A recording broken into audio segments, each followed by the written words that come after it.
বিসমিল্লাহির রাহমানির রাহিম। সূরা আত-তাহরিম। আয়াত ৮।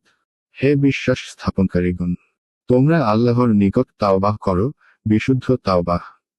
সম্ভবত তোমাদের রব তোমাদের মন্দ কাজগুলি মোচন করে দিবেন এবং তোমাদেরকে দাখিল করবেন জান্নাতে, যার পাদদেশে নদী প্রবাহিত।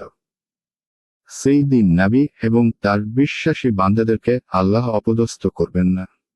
তাদের জ্যোতি তাদের সম্মুখে এবং দক্ষিণ পার্শ্বে ধাবিত হবে।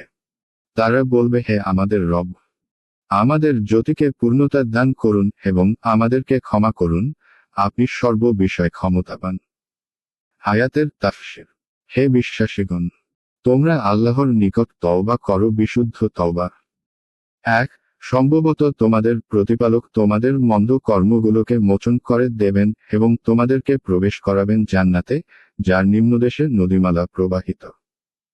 সেই দিন আল্লাহ নবী এবং তার বিশ্বাসী দাসদেরকে অপদস্থ করবেন না। তাদের জ্যোতি তাদের সম্মুখে ও ডান পার্শ্বে বিচ্ছুরিত হবে। তারা বলবে, হে আমাদের প্রতিপালক, আমাদের জ্যোতিকে পূর্ণতা দান করো। ২ এবং আমাদেরকে ক্ষমা করো।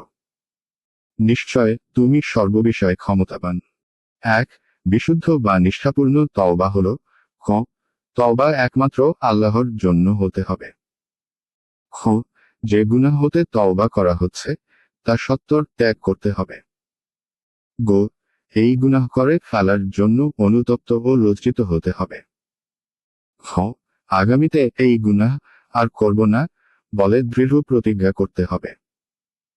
৫ যদি এই গুনাহের সম্পর্ক কোনো বান্দার অধিকারের সাথে হয়, তবে যার অধিকার নষ্ট হয়েছে তার সাথে মিটমাট করে নিতে হবে। যার প্রতি অন্যায় করা হয়েছে তার কাছে ক্ষমা চাইতে হবে। পক্ষান্তরে কেবল মৌখিক তওবা করার কোনো অর্থ হয় না। ২ এই দুয়া মুমিনরা তখন করবে যখন মুনাফিকদের জ্যোতি কেড়ে নেওয়া হবে এবং তাদের উপর অন্ধকার নেমে আসবে। এর আলোচনা সূরা হাদীদ ৫৭-১২ নং আয়াতে উল্লিখিত হয়েছে। মুমিনরা তখন বলবে, জান্নাতে প্রবেশ করা অবধি আমাদের এই জ্যোতিকে অবশিষ্ট রাখো এবং তাতে পূর্ণতা দান করো।